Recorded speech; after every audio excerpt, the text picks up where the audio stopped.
fall in love, it will be forever, or I'll never fall in love.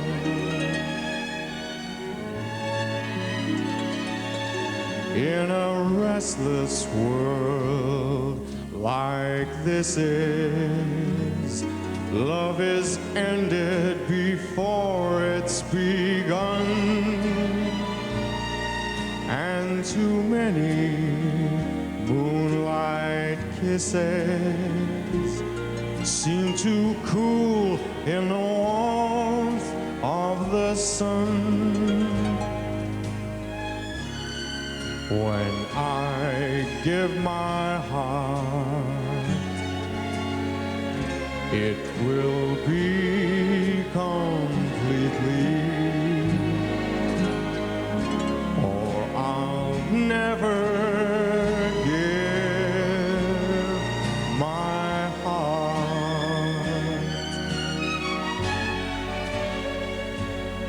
And the moment I can feel that you feel that way too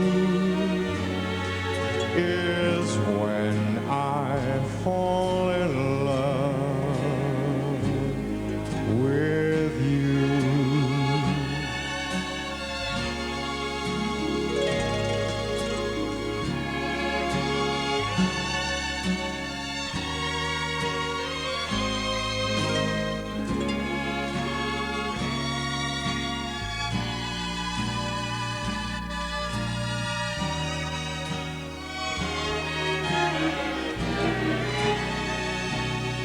And the moment I can feel that you feel that way too is when I fall in love with you.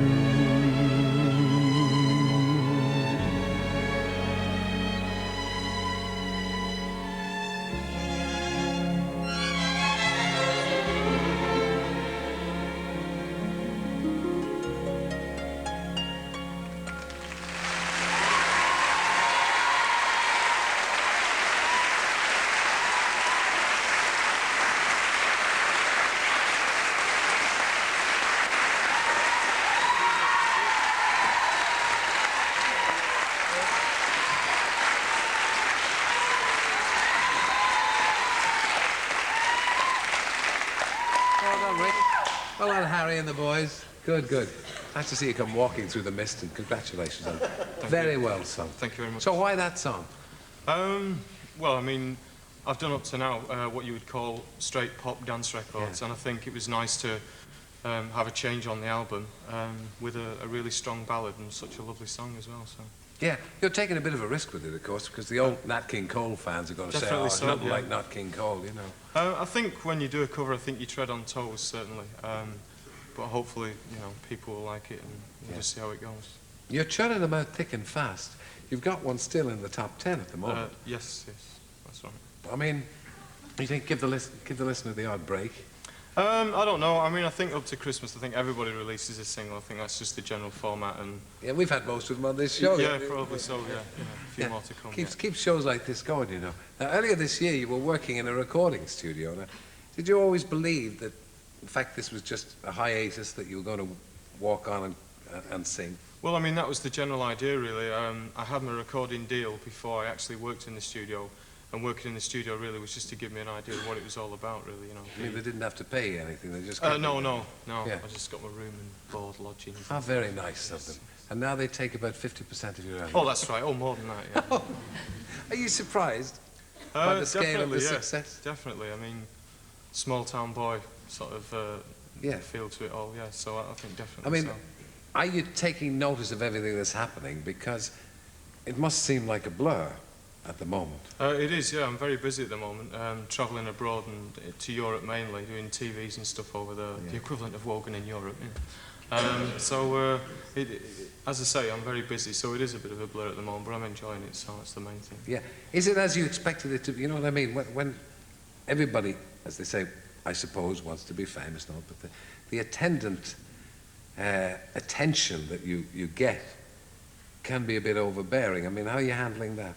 Well as possible, really. I mean, I consider myself to be a quiet person, so being in the public eye, the spotlight, or whatever you want to call it, isn't typically me, but having said that, I enjoy music, so I think the two things go together and you can't separate them, really, so...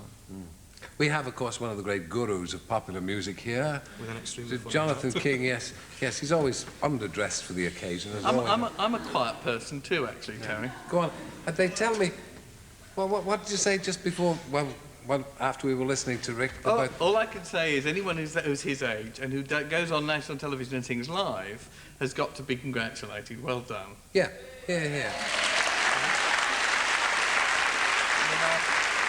I was singing at age 21, I would never have sung live. Those were the days of mimed Top of the Pops, and that was pretty terrifying, I can tell you. Well, it's still slightly mine now, isn't it? Backing tracks and things. Yes, a lot of that goes on, but I mean, I think the key thing is to get the best sound you can get, and if you can do something live, then great. Well, I think it's a tribute to his voice, that he knows it's good enough to be able to risk it live and be sure that he's going to carry it. Were you nervous, Rick? Yeah, there's a few shaky notes there, I think, you know. No, I didn't notice it. Oh, I did.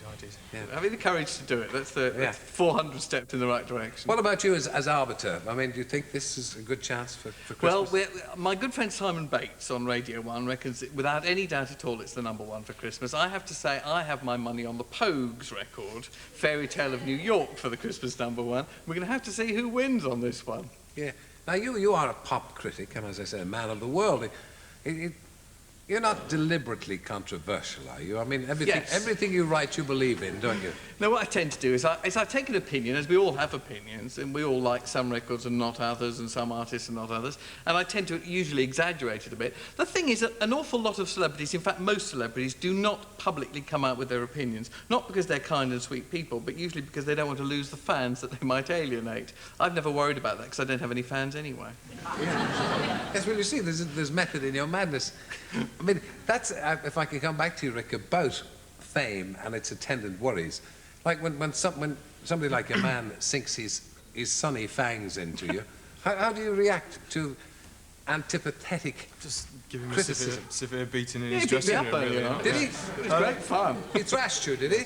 Good. Yes. I have to say, most people like Rick. Their basic attitude is, look, we've all got our own tastes and our own feelings. We take judgment of our professional behaviour in one way, as long as people don't come up with personal things. That's what I think, anyway. I don't know if that's the way you feel, but so basically is my attitude. Yeah. But you write in your column, of course. I know you, and those who know you love the sense of the ridiculous that you have and your lack of pomposity. But a lot of people reading it don't perhaps understand your sense of humour and may take literally the kind of stuff you write. Yes, I hate the thought that people might take anything I ever write seriously. Oh, well, that's good. That's good. Certainly Well, never written seriously. we've got that on record. Yeah, okay. Now, you started a record label.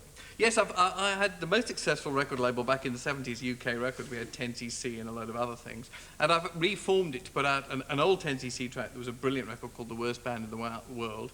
And also a single by myself, I'm afraid, Terry, called Wild World, which is so staggering. Rick was saying only earlier on he wished he had a voice like mine. Rick, quiet, I'll be giving you a column soon if you're not careful. I think this is the only reason you started the record label again, so you can start putting records out under your own... Now, I have to admit, look, Terry, the thought of me becoming a singer again is pretty horrifying. You know, I mean, the sound of listening to me sing, I mean... You've got them on your side again. They're always on my side. Now, what I wanted to do was I wanted to prove a point. In my column a few months ago, I made the point that the Pet Shop Boys song "It's a Sin" sounded melodically very similar to an old Cat Stevens song "Wild World" in the verses. So I just went into the studio and did my rendition of "Wild World" a la Pet Shop Boys' "It's a Sin." And it's come out. The amazing thing that seems to be happening is that a lot of people never heard Wild World and like the record for itself rather than as a commentary on the other version. Yeah. Well, I know you're going to be not unduly modest about about the record. It might be a hit for Christmas. Do you Well, agree? people We are have time saying for the that Christmas if market? it wasn't for Rick Astley, it could be the Christmas #1. It's the general consensus of opinion. You, Rick, you have what I would call a clean-cut image. Yes. I mean, whatever happened to punk? It died a sorrow death, I think, and I'm quite glad it did, really. I don't really strive to have a clean-cut image. That's, you know, Did you go through an earring No, not really. It's all a bit pin before through the my nose time, really. before your time? Yeah, Christ, it's and into that pushbacks. Please don't say that. But I mean, do you think pop music in general is moving towards a cleaner cut image? Possibly, yeah. I don't think it's. I don't think people are actually trying to do that. I think it's just turning out like that. I think people have seen enough people with pink hair and shocking sort of thing. It's all gone by the by. I think nobody's interested anymore. I think it's a kind of sop that the pop music industry throws to the middle class every so often. That is, a clean-cut group or clean-cut singer, just to keep them happy. What do you think? Oh, no, I think things develop mainly because of public taste. I mean, don't forget Nina Simone's just had a big hit, and she was before even our time, Terry. I've got to say this. I think basically the public buy records if they like them. They will buy a great variety of records. A lot of different sounds come out, and I think that's a very healthy thing. And I think it's great that different kinds of music should be hit all over the place. Yeah, I think Nina Simone was a hit because the video was so incredibly And of course, good. TV commercial. Yeah, yes, I think that had more than a little to do with it. Frankly, I found the piano thing in the middle extremely boring, but it's a kind of record that gets in your nerves. But she's always been very nice about you, Terry. I don't understand it. Okay, it's been very nice to see you again, Jonathan. And you, Rick Astley. Rick Astley, Jonathan King. Thank you. Thank you, Terry.